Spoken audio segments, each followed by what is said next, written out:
Gavio, sentì novità. Anche a Capea arriva fibra ottica. Bincio, era ora. Puito. Ciò, ma cosa sia sta fibra ottica? A mi te me domando. Ciò qua vista che te ritrovi, te dovresti intendertene di ottica. Ma mi non so niente. Se sta da calda, tirare fuori il discorso. Ma non so niente. Mi ha detto me fioia. Ha detto che Gemo da decidere se farsi arrivare a casa o no. Ciò era smeglio se ne motorla. Ma dove si che si accata? Beh, ora fibra, ottica. Ma secondo me l'ottica si accata dall'ottico e a fibra ti accatti in consorzio. Ma siccome che non abbiamo l'ottico Capea, proviamo dal consorzio. Boh, demo. Ecco, sempre a me sa da pagare qua.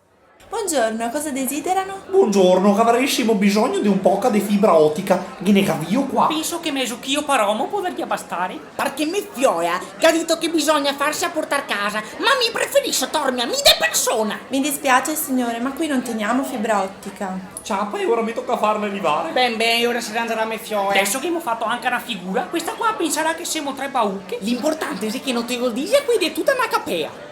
Perché c'hai la panca sto anno? Certo, il 25 di luglio presso la festa del pomodoro. Ma anche se piove? Sì!